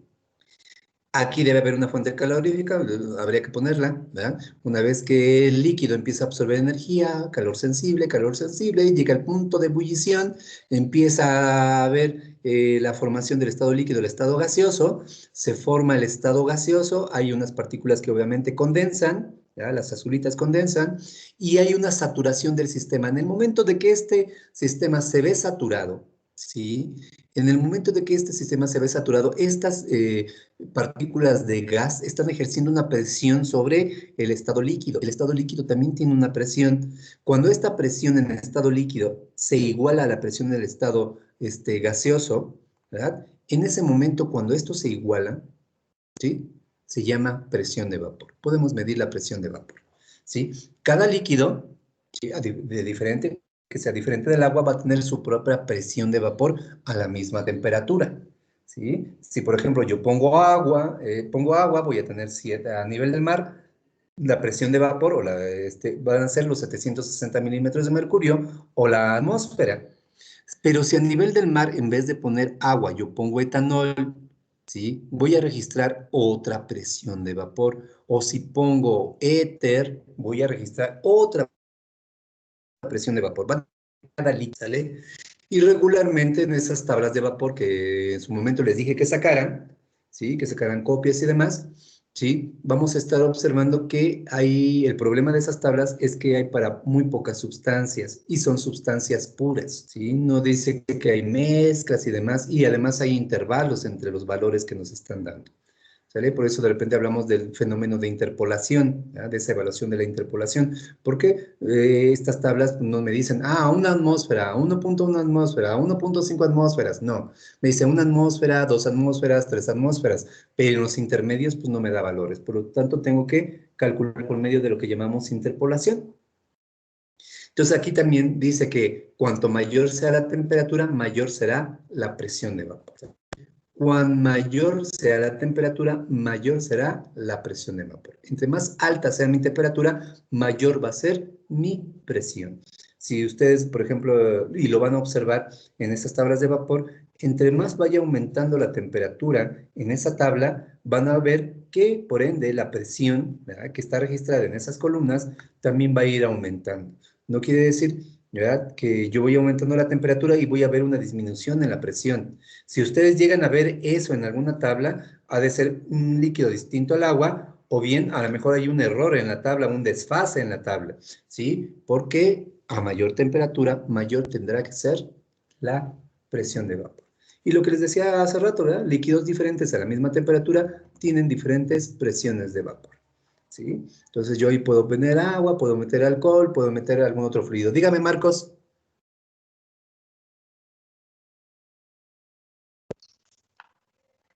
Marcos.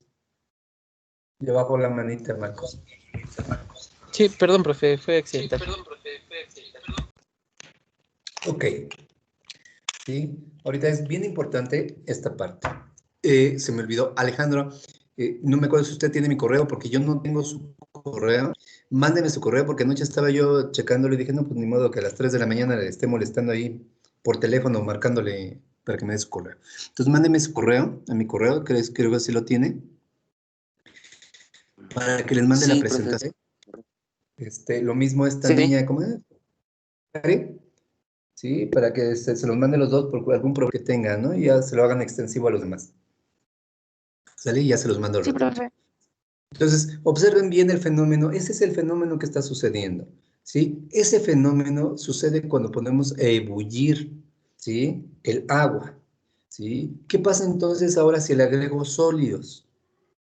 ¿Sí? Esta es un agua pura. Dice que es un efecto de evaporación, condensación y se da la presión de vapor y demás. Y esta presión de vapor, ¿verdad?, mediante las propiedades coligativas, vamos a ver cómo se disminuye la presión de vapor por un efecto de condensación, por un efecto de concentración, ¿sí?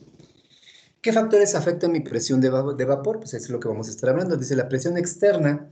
Mientras mayor sea la presión externa, menor será la presión de vapor.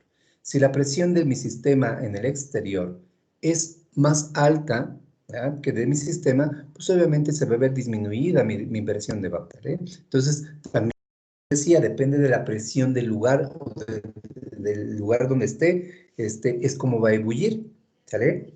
Que hablábamos hace rato con su compañera que decíamos, ¿cómo es? Vamos a platicar de la facilidad del cocimiento, por ejemplo, de algunos alimentos, ¿sí? ¿Qué sería más fácil? ¿Dónde se cocería más fácil? Un huevo, por ejemplo, ¿verdad? A nivel del mar, en Chapingo o en la punta del Popocatépetl. ¿Dónde sería más fácil el cocimiento? ¿O se cocería? Que serían algunas dudas. Ojo con eso también, porque de eso también me va a permitir que cuando yo esté trabajando, definir, ¿verdad? En algunas situaciones donde se van a suavizar mejor algunos alimentos, donde voy a necesitar más energía para que se suavicen, en este caso que se cozan, ¿verdad? Entonces, es bien importante saber la presión del lugar, si es que es un alimento muy sensible. Ustedes se van a dar cuenta que regularmente cuando visitan algunas empresas nunca se habla de la presión atmosférica del lugar, sí se hablan de otras condiciones de proceso, sobre todo de temperatura. Y al hablar de temperatura, por ende, estamos hablando de presión de vapor, que era lo que yo les decía, a cada temperatura le corresponde una presión. ¿Sí? Que era lo que decía en la diapositiva anterior. Por eso, a lo mejor nos es más fácil hablar de temperaturas, a qué temperatura es el cocimiento, que hablar a qué presión es el cocimiento. ¿Cuánta presión necesito para que se cosa en el lugar donde estoy? Y regularmente no hablamos de eso. Hablamos de temperatura. ¿A qué temperatura se necesita llegar para que los alimentos se cosan? Por eso hablamos de aquí de la presión externa. ¿Sí? Obviamente, pues aquí también, aunado a ello, aunado a una presión, pues hablamos de temperatura. Dice, mientras mayor sea la temperatura, mayor será la presión de vapor. Entre más energía yo necesite, mayor presión, ¿verdad? Se va a ejercer sobre el alimento para que se dé el proceso. ¿Vale? Que ese es otro factor. De manera contraria, si disminuyo la temperatura, ¿verdad? Va a disminuir mi presión de vapor. ¿Sí? Fuerzas intermoleculares, dice, mientras más fuertes sean las fuerzas intermoleculares, mayor será la presión de vapor. ¿Sale? Menor será la presión de vapor. Ojo, por ejemplo, si yo pongo a ebullir agua y esa agua seguramente va a llegar a su punto de ebullición, va a tener cierta presión de vapor, pero si a esa agua yo le agrego glucosa, ¿qué va a suceder con el punto de ebullición? Pues se va a ver aumentado, y al aumentar la presión de vapor, al aumentar el punto de ebullición, pues voy a ver disminuido la presión de vapor. ¿Sale? Por un efecto de sólidos. ¿Por qué? Porque voy a necesitar más energía, ¿verdad? Para que pase del estado líquido al estado gaseoso el agua que está siendo atrapada por estas fuerzas intermoleculares de mi glucosa, o de mi proteína, o de mi carbohidrato, ¿verdad? O de la mezcla de todos ellos, porque regularmente lo que hacemos son mezclas, ¿verdad? De todo, hacemos purés, mezclamos una harina, una grasa, ¿sí? Hacemos diferentes cuestiones, ¿verdad? Y vamos a ver cómo disminuye esa presión de vapor, ¿sí? El peso molecular, la masa molecular, ¿sí? Dice, mientras mayor sea su masa molar, menor será la presión de vapor. Entre más grande, más pesada sea mi molécula, ¿sí? Más fácil va a ser la disminución de la presión de vapor, menor va a ser su presión de vapor, ¿sí? Es, por ejemplo, si yo a líquido le agrego almidón, ¿sí? Pues me va a disminuir la presión de vapor, pero si en vez de almidón ahora le agrego canela, ¿verdad? Entonces voy a tener otro tipo de partículas, diferentes pesos moleculares, y entonces va a haber más disminución. Pero si en vez del almidón y la canela ahora le agrego partículas más grandes como proteínas, ¿verdad? Con pesos moleculares más grandes, voy a ver cómo se disminuye más mi presión de vapor, ¿eh? Y entonces voy a tener más fuerzas intermoleculares por medio de un peso molecular más grande que me van a estar disminuyendo esa presión de vapor.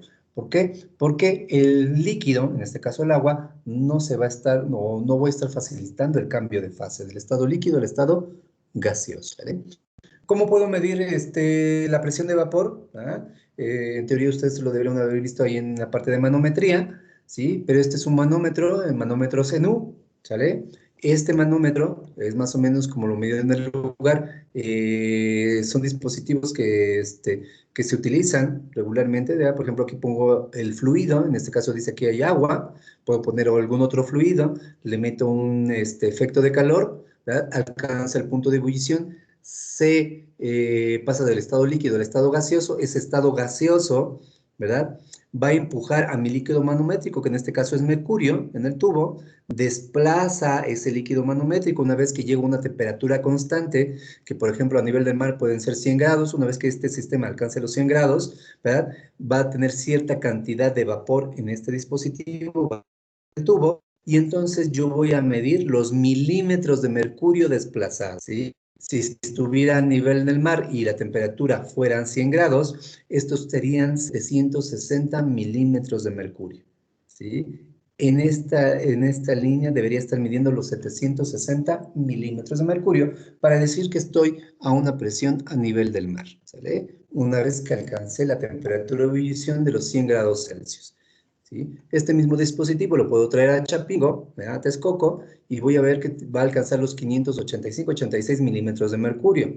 ¿Sí? Va a depender también del lugar, por ejemplo, ahorita donde estén, pueden estar en una altitud alta o baja, de los milímetros de mercurio, y va a suceder lo mismo, ¿verdad? Tienen que alcanzar el punto de ebullición del lugar. Una vez que se alcanza el punto de ebullición del lugar, que evaporación, condensación, observen las flechitas, ¿verdad? Evaporación, condensación, ya no hay más movimiento, ¿sale? El sistema está cerrado, alcanzó el punto de ebullición, ¿sí? Una vez que se alcanza el punto de ebullición, se da el equilibrio, presión del gas, presión del líquido, ¿ya? Se ejerce una presión sobre ese líquido manométrico, se desplaza, ¿sí? Y permanece constante. Una vez que esta línea, esta alícuota, ya no tiene movimiento, ¿ya? Ya no hay más movimiento, en ese momento yo mido la presión, ¿ya? De vapor del lugar, o la presión atmosférica, o la presión de saturación, ¿sí? Presión de vapor, presión atmosférica o presión de saturación del lugar, ¿vale?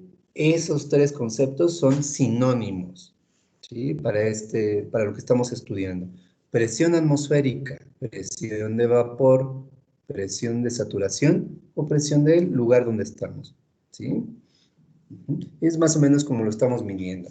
Ahora, a partir de este concepto, ¿verdad? Hay diferentes equipos que vamos a estar utilizando, vamos a estar modificando la presión, ¿verdad? Que los estamos sobrepresionando, ponemos sistemas cerrados y mediante ciertos dispositivos los sobrepresionamos, como los evaporadores, o les hacemos vacío. Y entonces ya jugamos con la presión, pero ya dentro de dispositivos que son cerrados, ¿sale? Una vez que cierro mi dispositivo, ya puedo sobrepresionar, ¿verdad? A partir de la presión del lugar, sobrepresiono o hago un efecto de vacío, ¿sí? Para dar algún proceso o facilitar algunos procesos de producción, ¿sale?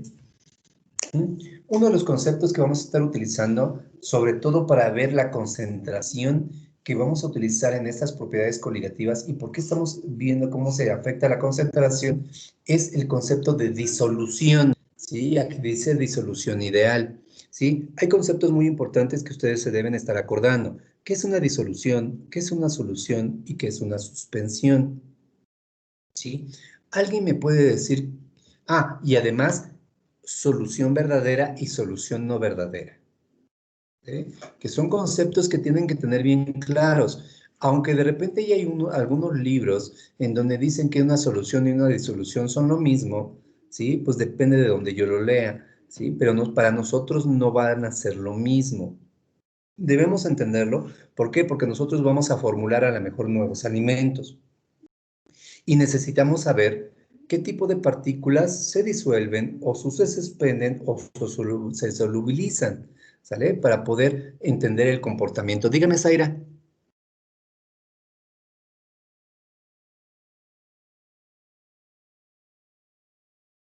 Zaira.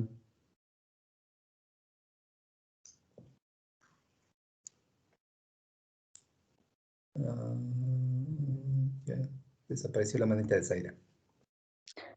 Decías que la disolución es cuando se mezclan líquidos, cuando es una mezcla únicamente de líquidos y una disolución,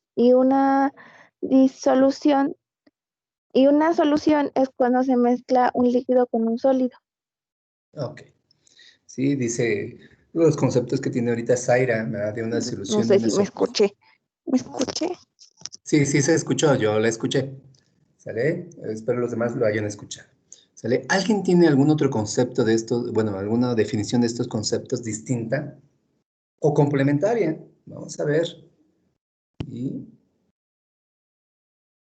recuerden que decíamos, en esta materia vamos a mezclar dos grandes ciencias, la física y la química. ¿Sí? Los físicos definen una solución, una disolución, una suspensión muy distinta, de una manera muy distinta que los químicos. Ahora necesitamos mezclar esas dos definiciones para hablar de la fisicoquímica, ¿sí? Que son dos grandes ramas de la ciencia, ¿sale? Y además enfocarlas al concepto de los alimentos, ¿verdad? Que es lo que nos interesa a nosotros, ver cómo en los alimentos nos sirven todos estos conceptos. ¿Sale? Entonces, es bien importante, ¿qué es una disolución? ¿Qué es una solución? ¿Qué es una suspensión? Una solución verdadera y una solución no verdadera. ¿Qué es una disolución? Disolución. En química, ¿cómo se los definieron? Como la mezcla de dos soluciones. Dice, como la mezcla de dos soluciones. Ok. ¿Y qué entiendo como una solución?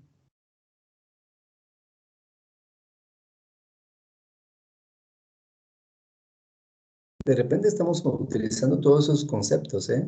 Y los utilizamos muy constantemente en la carrera. Pero sí necesito saber perfectamente bien. Dígame, Marcos, María, Marcos. Diga, Marcos.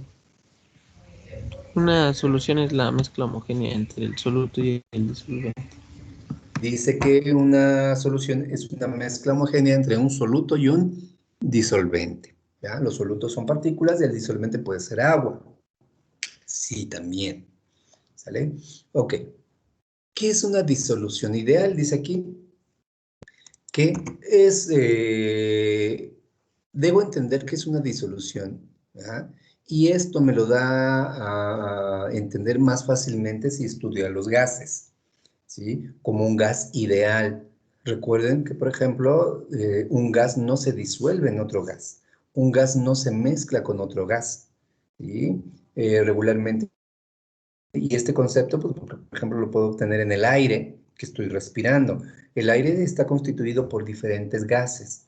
Hidrógeno, nitrógeno, dióxido de carbono, oxígeno, ¿verdad? Y otros gases traza, pero no se mezclan, ¿sale? O sea, no están disueltos en algún lugar, no están en solución en un lugar, ¿verdad? No están mezclados ¿sale? Están conviviendo en el mismo espacio. Dicen, por ejemplo, en un espacio cerrado yo tengo un mol de oxígeno y un mol de CO2 en un metro cúbico, ¿ah? ¿Cuántos metros cúbicos de cada uno hay? ¿Ah? Entonces los gases están ocupando el mismo espacio, el metro cúbico. ¿Vale? Entonces empiezo a entender, por ejemplo, a partir de los gases ideales, estos conceptos de disolución y soluciones y suspensiones. Dice que es un modelo muy sencillo para predecir ciertos comportamientos referente al comportamiento de los gases reales. Dice aquí, de manera ideal, del comportamiento de los gases reales, pero a partir de este concepto de los gases ideales, ¿verdad? También voy a estar observando que conforme voy avanzando en la carrera o en física, ustedes veían que para poder entender el comportamiento de los sólidos y de los líquidos, también utilizábamos esa ecuación de los gases ideales, ¿verdad? Presión por vapor es igual al número de moléculas por la constante por la temperatura. ¿Ah? Esta ecuación, que es una descripción, dice aquí, fenomenológica, ¿sí? De cómo se está llevando a cabo los fenómenos. Y entonces, a partir de esta ecuación, dice que hay, ¿verdad? Venimos viendo lo que es la presión y lo que es la temperatura, ¿sí? Que nos están explicando, ¿verdad? Cómo influye la concentración de sólidos, ¿sí? En la presión de vapor. Cómo va a disminuir esa presión de vapor, va a aumentar el punto de ebullición, va a disminuir el punto de congelamiento. Pero si ustedes pueden observar ahí, estamos hablando de presión y temperatura. Después vamos a hablar de volumen y estamos hablando ahí de masa molecular, la N, ¿sí? A pesar de que estamos hablando de un líquido y estamos hablando de sólidos. ¿Sí? Entonces, la pregunta es, ¿qué es una disolución? Disolución.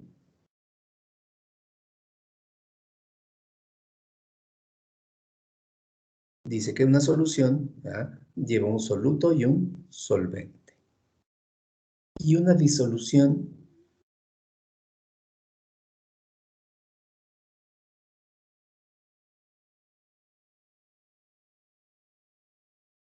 ¿sí? Que le decían en química que era una disolución. Y ustedes utilizan ese concepto muy constantemente, ¿sí? A lo mejor lo utilizamos de una manera, en algunas ocasiones correcta y en algunas ocasiones incorrecta. Cuando decimos disuelve, disuelve la leche, si es en polvo, disuélvele azúcar, disuélvele la sal, disuélvele, vas a hacer agua de chata, disuélvele el arroz, disuelve, disolución. ¿Qué es una disolución?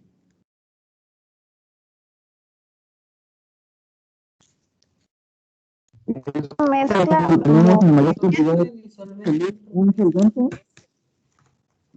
A ver, no se me amontonen. Esta mezcla Primero, de- levanten la manita a ver, para que, a ver, Cristian primero, que es el que vi que se movió.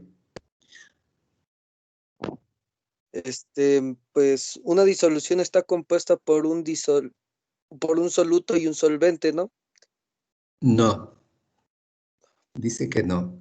Ok, Adeline, dígame. La mezcla del solvente y del soluto. Dice que es la mezcla del solvente y el soluto. Dice mezcla. Zaira, dígame. Es una mezcla homogénea formada por un disolvente y por uno o varios solutos. Dice una mezcla homogénea por un disolvente y uno varios solutos. Mario, dígame. Es cuando tenemos un solvente en mayor cantidad que, que disuelva el soluto. Ok, dice que tiene un disolvente en mayor cantidad que disuelva el soluto. Que obviamente hay soluciones saturadas, ¿verdad?, soluciones no saturadas, ¿verdad?, y demás. ¿Sí? Que también vamos a ver un poquito más adelante de ello. ¿Sale? Pero nadie le ha atinado, bueno, no es que no le hayan atinado, nadie me ha dicho bien la definición. Sí tiene que ver un solvente y un soluto. Sí tiene que ver. Pero es distinto. ¿Qué es una disolución? Disolución. ¿Sí? Por ejemplo, vamos a poner un Profe, ejemplo. ¿tiene Dígame. que ver con el tamaño de la partícula? Y de ahí ya No, se clasifica, ¿no? no tiene que ver con el tamaño de la partícula, pero sí tiene que ver con la partícula, con las características de la partícula, no con su tamaño, porque pueden ser tamaños muy pequeñitos o muy grandes, o sea, pero sí tiene que ver con las características de la partícula. Ah, ok. Por ejemplo, Que no reaccionan entre sí las partículas. no, sí pueden reaccionar, sí pueden reaccionar, y de hecho reaccionan, ¿sí? Pongo el ejemplo. Yo tengo 9 minutos para decir el ejemplo. Tengo agua, ¿verdad?, como mi fluido, mi disolvente, y le agrego cloruro de sodio. Dígame, Marcos.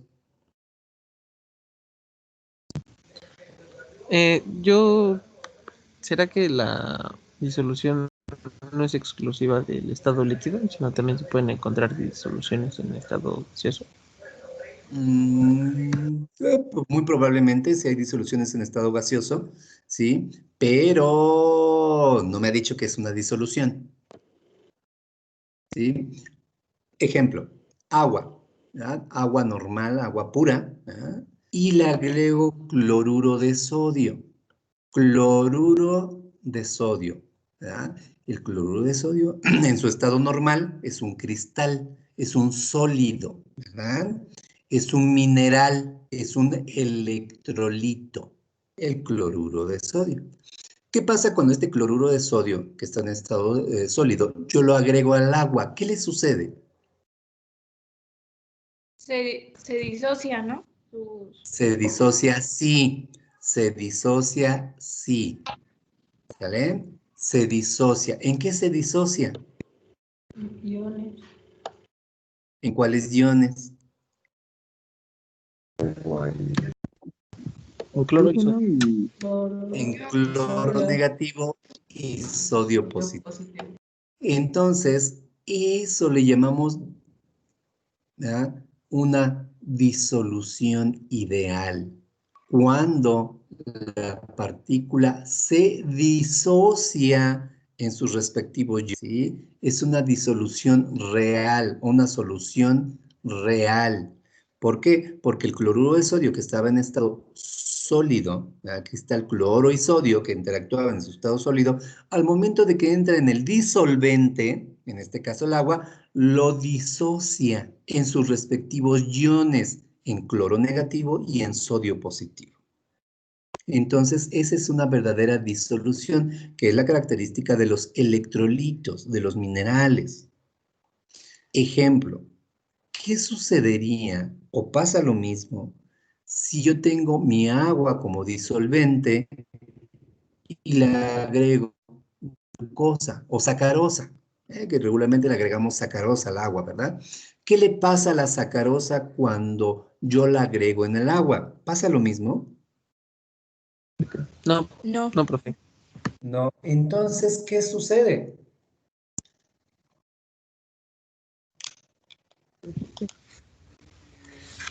Ahí no se disocia, sino que las moléculas de agua rodean a las moléculas de sacarosa con su parte polar. Es una fuerza más baja. Ajá. Y a eso le llamo. Solución. Es una solución. Bueno, están Es disolviendo. una solución no ideal, ¿verdad? Es una solución no verdadera, pero a ese efecto que usted explicó químicamente, ¿verdad? Que cuando yo agrego la sacarosa, que también es un cristal, ¿verdad? Es un sólido, Es solvatación.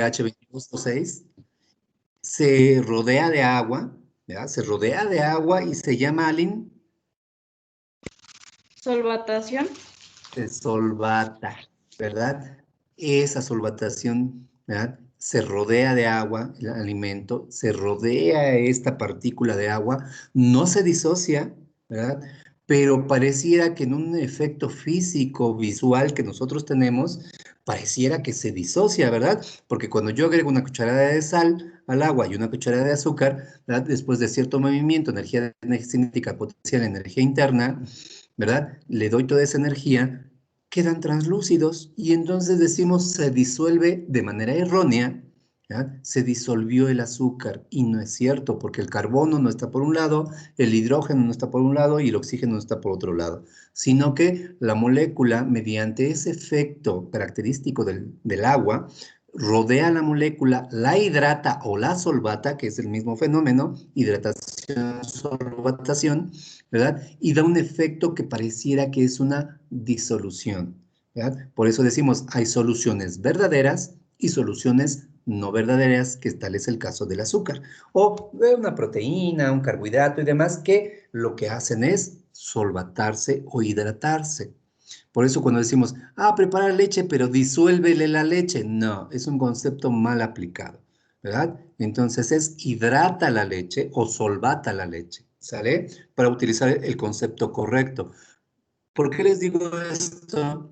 Porque cuando nosotros elaboramos alimentos, de repente decimos, es que sí se disolvió.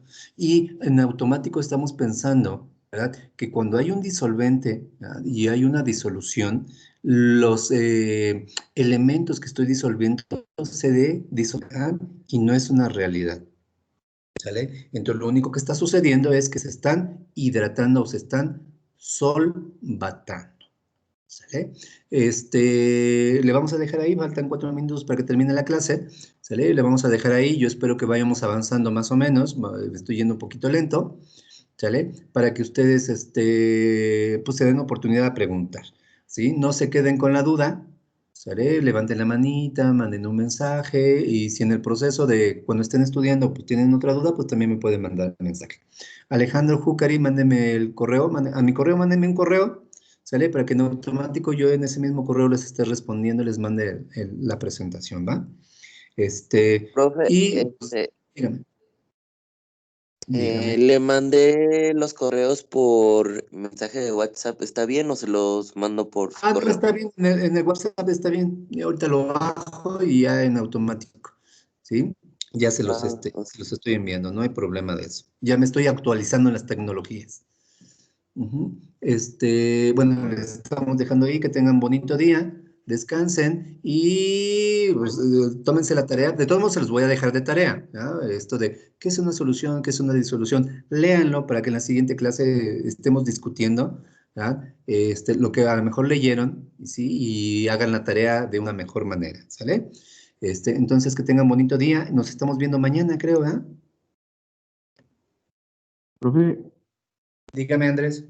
sí, disculpe, ¿podría poner tu presentación? Es que quiero anotar una última cosa. ¿Cómo? ¿Podría poner tantito la presentación? Ah, pero está proyectada. Me aparece su cuadro de personas que está viendo. Ah, ok, espérame. Déjame la quito, porque a lo mejor se terminó el tiempo. Ah, Ok, dime si la estás viendo. sí, sí, Ok, dime. gracias. Ok, sí. Entonces, de todos modos les digo que les voy a estar mandando. Es la misma presentación, no hay cambio de ello, ¿sale? Entonces lo estoy Profe, enviando. una Dígame. pregunta. ¿Qué conceptos serían solución, disolución? Es suspensión, solución, disolución, solución verdadera, solución no verdadera, y alguna por ahí se me estaba pasando. Pero en algún libro de química, es que también depende de dónde lo consulten. Si lo consultan en el libro de química, en el libro de física, en el libro de bioquímica, ¿verdad? En el libro de fisicoquímica, les van a dar conceptos muy parecidos, ¿vale? Entonces, por eso les decía, es bien importante que los lean, ¿verdad? Para poderlos discutir en en la siguiente clase y veamos cuál se nos ajusta a lo que vamos a hacer, ¿eh? O podemos hacer una nueva definición, ¿verdad? Un ajuste de las definiciones o complementarias.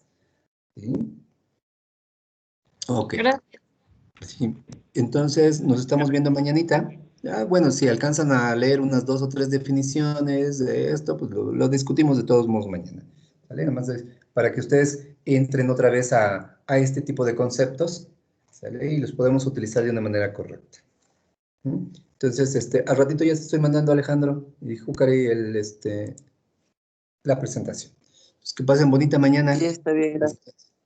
Descansen, no sé si tengan clase Hasta ahorita. luego. Y nos estamos viendo. Sí, Hasta luego.